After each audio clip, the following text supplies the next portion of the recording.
আসসালামু আলাইকুম। আমরা আবারও আপনাদের সাথে বাস্তব জীবনের দোয়া কবুলের গল্প নিয়ে হাজির হয়েছি। এখানে মিথ্যে কোনো বানানো গল্প আপনাদের শোনানো হয় না। আমরা আজকে আপনাদের সাথে যে গল্পটি শেয়ার করব সেটি হচ্ছে একজন যুবক ভাইয়ের বিয়ে সংক্রান্ত দোয়া কবুলের গল্প। যুবক ভাইটি বলছিল, তিনি ছোটবেলা থেকে এমন পরিবেশে মানুষ হয়েছিল যে পরিবেশে মহিলাদের পর্দা বলতে কোনো কিছু ছিল না। বেহায়াপনা, বেপর্দা সেটা ছিল তাদের ফ্যাশন।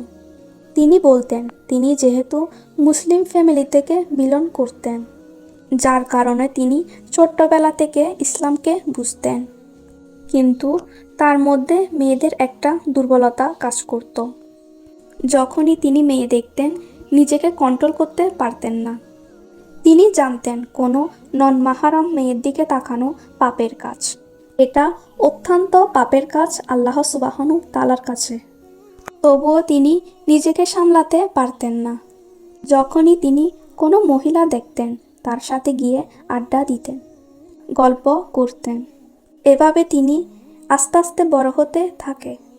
তিনি যে স্কুল কলেজে পড়তেন, যে শহরে বাস করতেন, সব জায়গাতে বেপর্দা, বেহায়াপনা, অশ্লীল মহিলাদের সাথে তিনার সাক্ষাৎ হতো।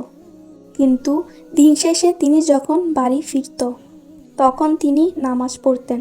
নামাজ পড়ে আল্লাহর কাছে ক্ষমা চাইতেন এবং দোয়া করতেন। বলতেন যে, হে আল্লাহ, আপনি জানেন আমি মহিলাদের প্রতি দুর্বল, এবং আমি যে ফ্যামিলিতে বাস করি, যে পরিবেশে বসবাস করি, সেখানে তো মহিলাদের পর্দা বলতে কোনো কিছু নেই। কিন্তু আমি চাই আমার জীবনে এমন একজন মহিলা আসুক, যার ভিতরে এই ওই গুণ থাকবে। তিনি গুণগুলো এক একটা উল্লেখ করে বলতেন। সেই মহিলাটা এমন মহিলা হবে যে আমাকে যেন সে পরিপূর্ণভাবে পরিবর্তন করে ফেলে। আমাকে যেন সে দিনের কাজে সাহায্য করে। আমাকে যেন সে পাপ কাজ থেকে বিরত রাখে। এবং তিনি আরও বলতেন, মহিলাটা যেন অত্যন্ত সুন্দর হয়, কারণ তিনি সুন্দর মহিলাদের প্রতি দুর্বল ছিলেন। তিনি এইভাবে প্রতিটা জায়গাতে দোয়া করতেন। যখন তিনি নামাজ পড়তেন, যখন তিনি হজ করতে যেতেন, প্রতিটা মুহূর্তে তিনি দোয়া করতেন। এবং তিনি তিনার গুনাহের জন্য সবসময় আল্লাহর কাছে নতস্বীকার করতেন, তওবা করতেন।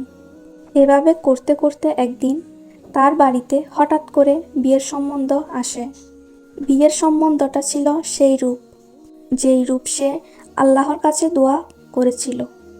তিনি বলেছিলেন, আমি আল্লাহর কাছে একটা একটা করে সেই মহিলার গুণাবলী উল্লেখ করে দোয়া করতাম, এবং আল্লাহ সুবহানাহু তাআলা আমাকে সেই রূপ মহিলা দিয়েছেন, যে গুণাবলীগুলো আমি আল্লাহর সামনে উল্লেখ করেছিলাম।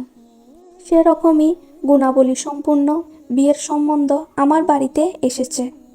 সেটা দেখে আমি অনেক বেশি আবেগী হয়ে যাই এবং আল্লাহর কাছে অনেক শুকরিয়া আদায় করি, এবং সেই মহিলার সাথে আমার বিয়ে হয়, যেমনটা আমি আল্লাহ তাআলার কাছে চেয়েছিলাম। প্রিয় ভাই এবং বোন, আজকে যারা নিজেকে গুনাহ থেকে বিরত রাখতে পারছেন না, তারা আল্লাহর কাছে বলুন যে, হে আল্লাহ, তুমি দেখতে পাচ্ছ আমি কোন পরিবেশে বড় হচ্ছি। তুমি দেখতে পাচ্ছ আমি চাই না আমি গুনাহের কাজ করি, কিন্তু যেহেতু আমি মানুষ, সেহেতু আমি নিজেকে কন্ট্রোল করতে পারি না বলে আমার দ্বারা গুনাহ হয়ে যায়।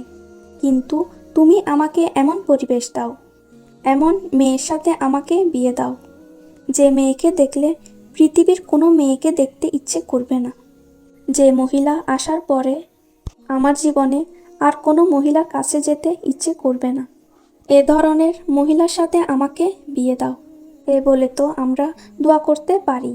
দেখুন না, এ ভাইটি কত সুন্দর দোয়া করেছিলেন, এবং তার প্রতিটা দোয়াই আল্লাহ সুবহানাহু তাআলার দরবারে কবুল হয়ে গিয়েছিল, এবং আল্লাহ সুবহানাহু তাআলা তাকে সেগুলোই দিয়েছিলেন যেভাবে তিনি দোয়া করতেন। সুবহানাল্লাহ। আল্লাহ সুবহানাহু তাআলা আমাদের সকলকে সেভাবে দোয়া করার তৌফিক দান করুক, আমিন। আপনিও আপনার জীবনের দোয়া কবুলের গল্পগুলো আমাদের সাথে শেয়ার করতে ইমেল বা ফেসবুকে মেসেজ করুন। ডিসক্রিপশনে ফেসবুক এবং ইমেল আইডি দেওয়া থাকবে। আর আপনি যদি আমার চ্যানেলে নতুন হয়ে থাকেন তাহলে অবশ্যই আমার চ্যানেলটি সাবস্ক্রাইব করে পাশে থাকবেন। আসসালামু আলাইকুম।